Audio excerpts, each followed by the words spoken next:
Hi guys, we are in the middle of learning Rishi Aurobindo's philosophies from his book The Life Divine, and today we start the 16th chapter. It's called The Triple Status of Supermind. It starts with two quotes. First one is from the Gita. It says, "Myself is that which supports all beings and constitutes their existence. I am the self which abides within all beings." Then there's a quote from the Rig Veda. "Three powers of light uphold three luminous worlds divine." End quote. Now we get into what Rishi Aurobindo is writing himself. Before we pass to this easier understanding of the world, we inhabit from the standpoint of an apprehending truth consciousness which sees things as would an individual soul freed from the limitations of mentality and admitted to participate in the action of the divine supermind. We must pause and resume briefly what we have realized or can yet realize of the consciousness of the Lord, the Ishvara, as he develops the world by his Maya out of the original concentrated unity of his being. We have started with the assertion of all existence as one being. Whose essential nature is consciousness, one consciousness whose active nature is force or will, and this being is delight, this consciousness is delight, this force or will is delight. Eternal and inalienable bliss of existence, bliss of consciousness, bliss of force or will, whether concentrated in itself and at rest or active and creative, this is God, and this is ourselves in our essential, our non-phenomenal being. Concentrated in itself, it possesses, or rather is the essential, eternal, inalienable bliss. Active and creative, it possesses, or rather becomes the delight of the play of existence, the play of consciousness, the play of force and will. That play is the universe, and that delight is the sole cause. That plays the universe, that delight is the sole cause, motive, and object of cosmic existence.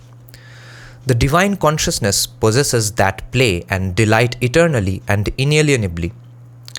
Our essential being, our self, our real self, which is concealed from us by the false self or mental ego, also enjoys that play and delight eternally and inalienably, and cannot indeed do otherwise since it is one in being with the divine consciousness.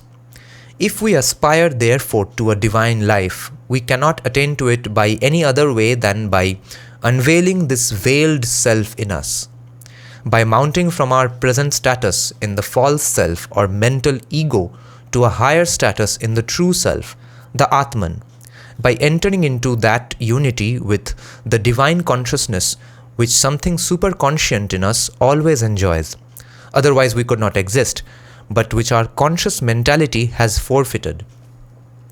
But when we thus assert this unity of Satchidananda on the one hand and this divided mentality on the other, we posit two opposite entities, one of which must be false if the other is to be held as true, one of which must be abolished if the other is to be enjoyed. Yet it is in the mind and in its form of life and body that we exist on earth, and if we must abolish the consciousness of mind, life and body in order to reach the one existence, conscious and bliss, then a divine life here is impossible. We must abandon cosmic existence utterly as an illusion in order to enjoy or re-become the transcendent. From this solution there is no escape unless there be an intermediate link between the two, which can explain them to each other and establish between them such a relation as will make it possible for us to realize the one existence conscious delight in the mold of the mind, life and body. The intermediate link exists. We call it the supermind or the truth consciousness, because it is a principle superior to mentality and exists, acts and proceeds in the fundamental truth and unity of things. We call it the supermind or truth consciousness because it is a principle superior to mentality and exists, acts and proceeds in the fundamental truth and unity of things, and not like the mind in their appearances and phenomenal divisions. The existence of the supermind is a logical necessity arising directly from the position with which we have started. Because in itself, Satchidananda must be a spaceless and timeless absolute of conscious existence, that is bliss. But the world is, on the contrary, an extension in time and space, and a movement, a working out, a development of relations and possibilities by causality, or what so appears to us in time and space. The true name of this causality is divine law, and the essence of that law is an inevitable self-development of the truth of the thing, that is, as idea, in the very essence of what is developed. It is a previously fixed determination of relative movements out of the stuff of infinite possibility. That which thus develops all things must be a knowledge will or conscious force, because all manifestation of universe is a play of the conscious force, which is the essential nature of existence. But the developing knowledge will cannot be mental, because mind does not know, possess or govern this law, but is governed by it, is one of its results, moves in the phenomena of the self-development and not at its root, observes as divided things the results of the development, and strives in vain to arrive at their source and reality. Moreover, this knowledge will, which develops all must be in possession of the unity of things. Moreover, this knowledge will, which develops all must be in possession of the unity of things, and must out of it manifest their multiplicity. But mind is not in possession of that unity. It has only an imperfect possession of a part of the multiplicity. Therefore, there must be a principle superior to the mind which satisfies the conditions in which mind fails. No doubt it is Satchidananda itself that is this principle, but Satchidananda not resting in its pure, infinite, invariable consciousness, but proceeding out of this primal poise, or rather upon it as a base, and in it as a continent, into a movement which is its form of energy and instrument of cosmic creation. Consciousness and force are the twin essential aspects of the pure power of existence. Knowledge and will must therefore be the form which that power takes in creating a world of relations in the extension of time and space. This knowledge and this will must be one, infinite, all-embracing, all-possessing, all-forming, holding eternally in itself that which it casts into movement and form. The supermind then is being moving out The supermind then is being, capital B. The supermind then is being moving out into a determinative self-knowledge which perceives certain truths of itself and wills to realize them in a temporal and spatial extension of its own timeless and spaceless existence. Whatever is in its own being takes form as self-knowledge, as truth consciousness, as real idea, and that self-knowledge being also self-force fulfills or realizes itself inevitably in time and space. This then is the nature of the divine consciousness which creates in itself all things by a movement of its conscious force and governs their development through a self-evolution by inherent knowledge will of the truth of existence or real idea which has formed them. The being that is thus conscient is what we call God, and He, with capital H, and He must obviously be omnipresent, omniscient, omnipotent. Omnipresent because all forms are forms of His conscious being created by its force of movement in its own extension as space and time. Omniscient because all things exist in His conscious being, are formed by it and possessed by it, and omnipotent because this all-possessing consciousness is also an all-possessing force and all-informing will. And this will and knowledge are not at war with each other as our will and knowledge are capable of being at war with each other. This is a complex sentence. And this will and knowledge are not at war with each other as our will and knowledge are capable of being at war with each other, because they are not different but are one movement of the same thing. nor can they be contradicted by any other will, force or consciousness from outside or within, because there is no consciousness or force external to the One, and all energies and formations of knowledge within are not other than it, but are merely play of the one all-determining will and the one all-harmonizing knowledge.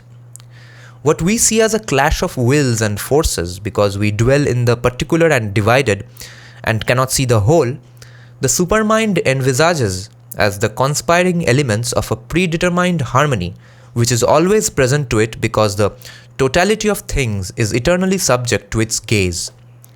Whatever be the poise or form its action takes, this will always be the nature of the divine consciousness. But its existence being absolute in itself, its power of existence is also absolute in its extension, and it is not therefore limited to one poise or one form of action.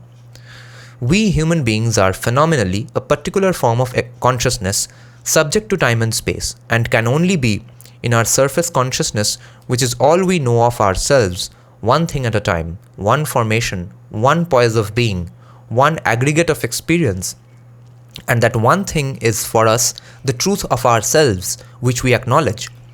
All the rest is either not true or no longer true because it has disappeared into the past out of our ken, or not yet true because it is waiting in the future and not yet in our ken. But the divine consciousness is not so particularized nor so limited. It can be many things at a time and take more than one enduring poise even for all time. We find that in the principle of supermind itself, it has three such general poises or sessions of its world-founding consciousness.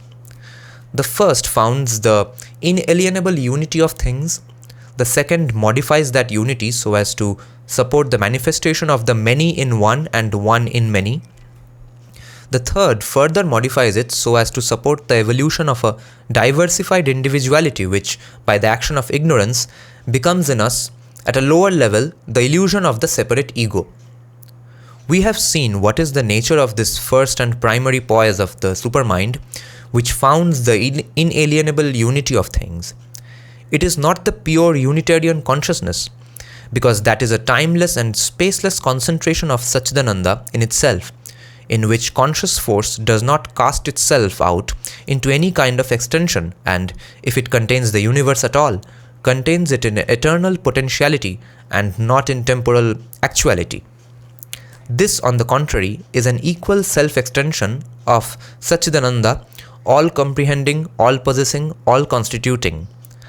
But this all is one, not many. There is no individualization.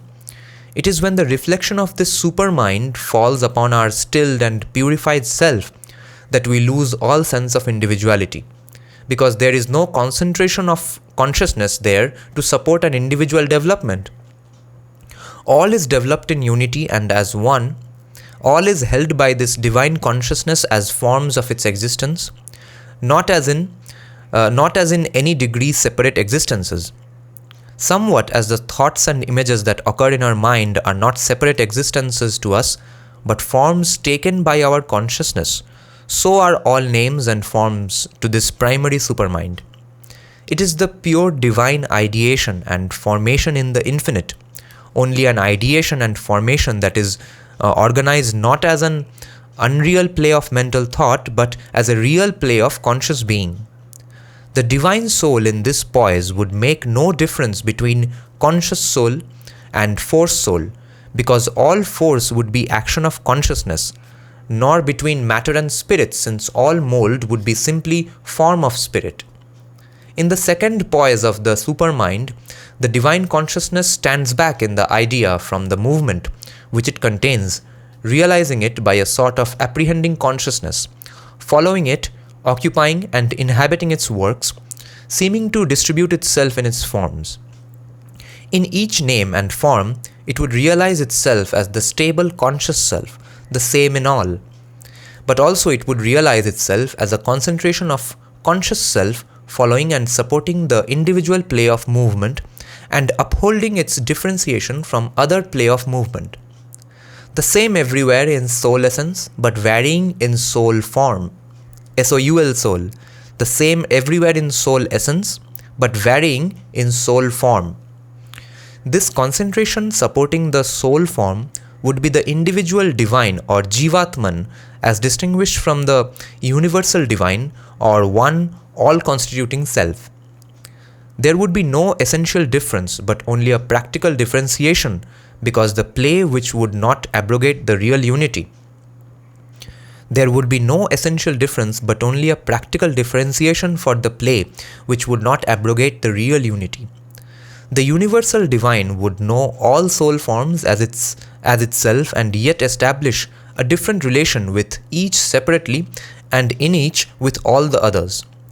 The individual divine would envisage its existence as a soul form and soul movement of the one, and while by the comprehending action of consciousness, it would enjoy its unity with the one and with all soul forms.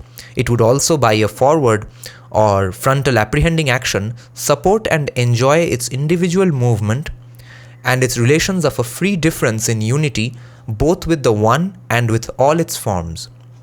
If our purified mind were to reflect this secondary poise of supermind, our soul could support and occupy its individual existence, and yet even there realize itself as the one that has become all, inhabits all, contains all, enjoying even in its particular modification its unity with God and its fellows. In no other circumstance of the supramental existence would there be any characteristic change. The only change would be this play of the one that has with all that is necessary to In no other circumstance of the supramental existence would there be any characteristic change. The only change would be this play of the one that has manifested its multiplicity, and of the many that are still one, with all that is necessary to still one with all that is necessary to maintain and conduct the play. A third poise of the supermind would be attained if the supporting concentration were no longer to stand at the back, as it were, of the movement, inhabiting it with a certain superiority to it, and so following and enjoying, but were to project itself into the movement and to be in a way involved in it. Here the character of the play would be altered, but only in so far as the individual divine would so predominantly make the play of relations with the universal and with its other forms the practical fields of its conscious experience, that the realization of utter unity with them would be only a supreme accompaniment and constant culmination of all experience. But in the higher poise, unity would be the dominant and fundamental experience, and variation would be only a play of the unity. This tertiary poise would be therefore that of a sort of fundamental blissful dualism in unity. No longer unity qualified by a subordinate dualism between the individual divine and its universal source, with all the consequences that would accrue from the maintenance and operation of such a dualism. It may be said that the first consequence would be a lapse into the ignorance of avidya, which takes the many for the real fact of existence and views the one only as a cosmic sum of the many. But there would not necessarily be any such lapse, because the individual divine would still be conscious of itself as the result of the one and of its power of conscious self-creation, that is to say, of its multiple self-concentration conceived so as to govern and enjoy manifoldly its manifold existence in the extension of time and space. This true spiritual individual would not arrogate to itself an independent or separate existence. It would only affirm the truth of the differentiating movement along with the truth of the stable unity, regarding them as the upper and lower poles of the same truth, the foundation and culmination of the same divine play. And it would insist on the joy of the differentiation as necessary to the fullness of the joy of the unity. I need to underline this paragraph because it kind of, as far as I'm understanding so far, can be said to it applies for Buddhism. Obviously, these three poises would be only different ways of dealing with the same truth. The truth of existence enjoyed would be the truth of existence enjoyed would be the same. The way of enjoying it, or rather the poise of the soul in enjoying it, would be different. The delight, the ananda, would vary, but would abide always within the status of the truth consciousness and involve no lapse into the falsehood and the ignorance. Because the secondary and tertiary supermind would only develop and apply in the terms of the divine multiplicity what the primary supermind had held in the terms of the divine unity. We cannot stamp any of these three poises with the stigma of falsehood and illusion.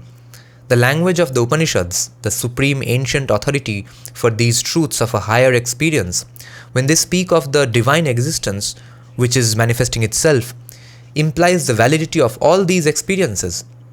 We can only assert the priority of the oneness to the multiplicity, a priority not in time but in relation of consciousness, and no statement of supreme spiritual experience, no Vedantic philosophy denies this priority or the eternal dependence of the many on the one. It is because in time the many seem not to be eternal but to manifest out of the one and return into it as their essence that their reality is denied. But it might equally be reasoned that the eternal persistence, or if you will, the eternal recurrence of the manifestation in time is a proof that the divine multiplicity is an eternal fact of the supreme beyond time, no less than the divine unity. Otherwise it could not have this characteristic of inevitable eternal recurrence in time. It is indeed only when our human mentality lays an exclusive emphasis on one side of spiritual experience, affirms that to be the sole eternal truth, and states it in the terms of our all-dividing mental logic, that the necessity for mutually destructive schools of philosophy arises. Thus emphasizing the sole truth of the SOLE this time, thus emphasizing the sole truth of the Unitarian consciousness, we observe the play of the divine unity, erroneously rendered by our mentality into the terms of real difference, but not satisfied with correcting this error of the mind by the truth of a higher principle. We assert that the play itself is an illusion. Or, emphasizing the play of the one in the many, we declare a qualified unity and regard the individual soul as a soul form of the Supreme, but would assert the eternity of this qualified existence and deny altogether the experience of a pure consciousness in an unqualified oneness. Or again, emphasizing the play of difference, we assert that the Supreme and the human soul are eternally different and reject the validity of an experience which exceeds and seems to abolish the difference.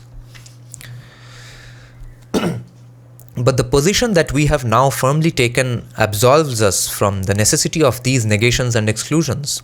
We see that there is a truth behind all these affirmations, but at the same time, an excess which leads to an ill-founded negation. That's a great phrase. I can use it in a lot of places. Ill-founded negation.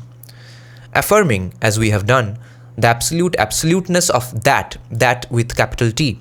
Affirming, as we have done, the absolute absoluteness of that, not limited by our ideas of unity, not limited by our ideas of multiplicity. Affirming the unity as a basis for the manifestation of the multiplicity, and the multiplicity as the basis for the return to oneness, and the enjoyment of unity in the divine manifestation, we need not burden our present statement with these discussions or undertake the vain labor of enslaving to our mental distinctions and definitions the absolute freedom of the divine infinite.